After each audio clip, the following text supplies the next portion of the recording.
कि मीरापुर विधानसभा सीट पर इस बार जो चुनाव हैं वो बहुत ही कांटे का मुकाबला होने को मिल सकता है। उपचुनाव की घोषणा हो जाए, घोषणा के बाद प्रत्याशी कि कौन पार्टी किस पर दाव खेलती है, उसके बाद समीकरण की बात बन पाए। चुनाव बने वो स्थानीय बने, जिससे अपने काम बताए जा सके, अपनी लोगों की समस्या बता सकें, उसका निवारण हो सके। जो आज़ाद समाज पार्टी के है उससे अगर कोई प्रत्याशी आता है तो जीत की संभावना ज़्यादा बढ़ जाती है। उत्तर प्रदेश के मुजफ्फरनगर की मीरापुर विधानसभा पर हाल ही में अब उपचुनाव होने हैं, क्योंकि यहाँ से जो विधायक थे आरएलडी के चंदन सिंह चौहान, वो बिजनौर लोकसभा से जीत गए और अब इस समय वो सांसद है। मीरापुर विधानसभा इस समय रिक्त हो चुकी है। हमारे साथ मुजफ्फरनगर के तमाम कई वरिष्ठ पत्रकार हैं, उनसे जान लेते हैं कि आखिरकार मीरापुर विधानसभा में समीकरण क्या है इस बार। देखिए, अभी सचिन समीकरण की बात करें, क्योंकि अभी उपचुनाव की घोषणा नहीं हुई। अभी किसी तरह का समीकरण की बात करना वो सही नहीं होगा, क्योंकि पार्टी प्रत्याशी घोषित करेगी कौन पार्टी प्रत्याशी किसका होगा, उसके बाद थोड़ा समीकरण की बात करेंगे। लेकिन अगर हम लोकसभा चुनाव के रिजल्ट के बाद बात करें तो भाजपा गठबंधन के लिए मेरा उपचुनाव कठिन डगर पनघट से कम नहीं है, आसान नहीं है कुल मिलाकर चुनाव, क्योंकि जिस तरह का माहौल है, पार्टी दो तीन गुटों में बटी है, कार्यकर्ता हताश निराश है। दूसरा, जो इनका सहयोगी संगठन है राष्ट्रीय स्वयंसेवक संघ, उसमें वैचारिक मतभेद चल रहे हैं दोनों, भाजपा और उसमें। तो अभी राह इतनी आसान नहीं है कि मीरापुर उपचुनाव में जो है बड़ा कांटे की टक्कर होगी, जिसके साथ भी होगी। लेकिन भाजपा के लिए, गठबंधन के लिए ये चुनाव आसान नहीं है। भारी प्रत्याशियों का सवाल अक्सर उठाए हैं। नहीं, मीरापुर तो भारी प्रत्याशी पहले भी भारी प्रत्याशी रहे हैं, भारी प्रत्याशी आए और चले गए।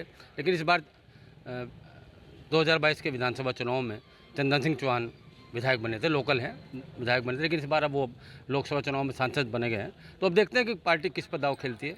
कई भारी प्रत्याशी भी हैं, भाजपा से भी भारी प्रत्याशी रालोद से भी, क्योंकि वो रालोद के कोटे में आ रही है सीट, तो रालोद से भी भारी प्रत्याशी टिकट मांग रहे हैं, बसपा से भी मांग रहे हैं, सपा से भी मांग रहे हैं। तो देखते हैं अभी, क्योंकि उपचुनाव की घोषणा हो जाए, घोषणा के बाद प्रत्याशी कि कौन पार्टी किस पर दाव खेलती है, उसके बाद समीकरण की बात बन पाएगी। उपचुनाव में प्रत्याशी की घोषणा नहीं हुई है, लेकिन अभी तक डेट भी क्लियर नहीं है। इसके पश्चात आरएलडी, बीजेपी और समाजवादी पार्टी के कई ऐसे नेता हैं जो मीरापुर में अपनी दावेदारी ठोक रहे हैं। आखिरकार कैसा प्रत्याशी होना चाहिए वहाँ, और किन किन, अगर मानते हैं कि जैसे कि आरएलडी के कोटे में वो सीट जा रही है अधिकतर, जी ये घोषणा है, लेकिन अगर इस उपचुनाव में बसपा भी कह रही है कि हम भी अपने प्रत्याशी इस बार उतारेंगे। देखिए, मीरापुर विधानसभा सीट पर इस बार जो चुनाव हैं वो बहुत ही कांटे का मुकाबला होने को मिल सकता है। इसकी वजह कई हैं। एक वजह इसकी मैं मानता हूं कि इस बार इस सीट पर यदि बसपा अपना प्रत्याशी उतारती है, वह सब संभावनाएं कम है, क्योंकि उपचुनाव बसपा कम लड़ती है या नहीं लड़ती। लेकिन इस बार आज़ाद समाज पार्टी से प्रत्याशी आ सकता है, और अभी आज़ाद समाज पार्टी के जो प्रमुख हैं वो भी सांसद बने हैं, और वो सीट वहीं से लगी हुई सीट है। तो और इधर पुरकाजी में भी उनका अच्छा वोट बैंक है। तो इस बार आज़ाद समाज पार्टी का प्रत्याशी भी वहाँ अच्छी फाइट में रहेगा। वहीं रालोद और भाजपा का गठबंधन है, ज़्यादातर संभावनाएं जताई जा रही हैं रालोद के कोटे में जाए, लेकिन भाजपा के जो लोकल वहाँ लीडर हैं वो भी वहाँ तैयारी में हैं, प्रचार प्रसार में लगे हुए हैं। तो अभी उनका तय नहीं है कि वो कौन चुनाव लड़े। लेकिन इस बार जहाँ तक लगता है कि बाहरी प्रत्याशी वहाँ नहीं होगा, स्थानीय प्रत्याशी ही वहाँ चुनाव लड़ेगा। और ये मीरापुर विधानसभा की जो सीट है, इसका इतिहास और भूगोल बहुत अजीब तरह का है। यहाँ वोटर किसे जिता दे ये नहीं चलता पता। बसपा के यहाँ पहले विधायक रहे हैं, राजपाल सैनी यहाँ से बसपा से रहे हैं, और मौलाना जमील यहाँ से बसपा से रहे हैं। तो बसपा की भी अच्छी यहाँ पकड़ है। रालोद के भी यहाँ विधायक रहे हैं, और मिथिलेश पाल यहाँ से उपचुनाव भी जीती हैं। तो इस बार चुनाव यहाँ पर बिरादरी को भी महत्व देगा, किस बिरादरी का प्रत्याशी रहेगा उसे लेकर भी अच्छी खासी इस विधानसभा पर इस बार पकड़ बनने जा रही है। तो ये वरिष्ठ संवाददाता थे हमारे यहाँ मुजफ्फरनगर से, जिनका कहना है कि वहाँ बसपा और आरएलडी की ठीक ठाक अच्छी पकड़ है, लेकिन अभी तक ये फाइनल नहीं है कि बसपा इस बार उपचुनाव में अपने प्रत्याशी उतारेगी। लेकिन जहाँ तक की संभावना है कि इस बार बसपा उपचुनाव में अपनी रुचि दिखाएगी।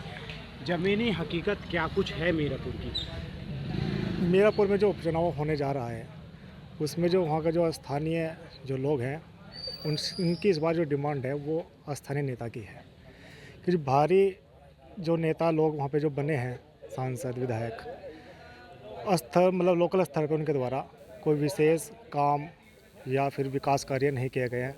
अभी पिछले दिनों जो है पूर्व सांसद के भी वहाँ पे जो है गायब होने के इस तरह के पोस्टर लगे थे, लोगों में रोष था। तो अब जो वहाँ पे जो भावना जो लोगों की बन के आ रही है वो यही है कि जो नेता यहाँ बने वो स्थानीय बने, जिससे अपने काम बताए जा सके, अपने लोगों की समस्या बता सकें, उसका निवारण हो सके, यही है। प्रबल दावेदारी किसकी मान रही है वहाँ सिंबल पर, कौन सा किस?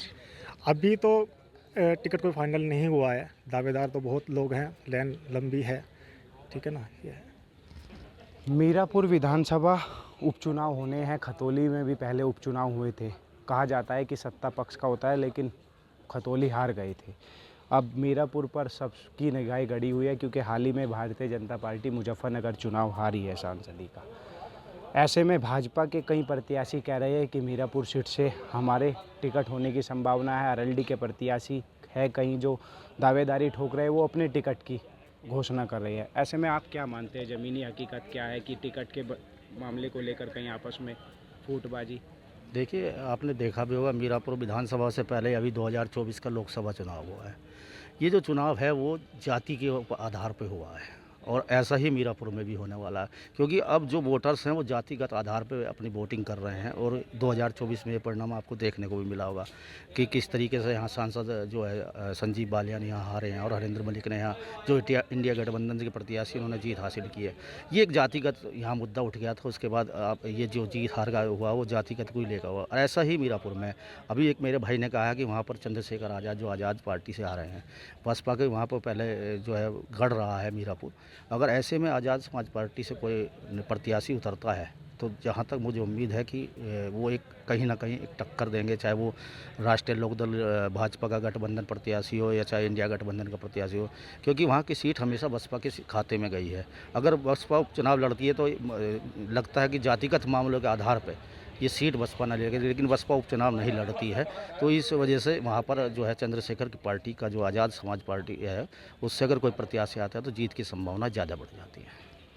ज़मीनी हकीकत की अगर हम बात करें तो अभी स्पष्ट नहीं है, लेकिन इससे परे मीरापुर विधानसभा सीट पर आज़ाद समाज पार्टी भी अपना प्रत्याशी उतारने का दावा कर रही है, जबकि आरएलडी यहाँ से अपने टिकट होने की दावेदारी कर रही है। इसी के साथ साथ समाजवादी पार्टी के कई ऐसे बड़े नेता हैं जो ज़मीनी तौर पर वहाँ एक्टिव है और लगातार वहाँ चुनाव के लिए उपचुनाव में प्रचार कर रहे हैं। हालांकि जब भी उपचुनाव की घोषणा तय होगी उसमें स्पष्ट हो जाएगा कि यहाँ किसका पलड़ा भारी है, लेकिन यहाँ की जनता का एक ही संदेश है कि यहाँ जो भी प्रत्याशी बनाए जाए वो क्षेत्र का लोकल हो, क्योंकि पिछले चुनाव में देखा गया था यहाँ भारी प्रत्याशियों का विरोध हुआ था। सचिन त्यागी, मीरापुर, मुजफ्फरनगर।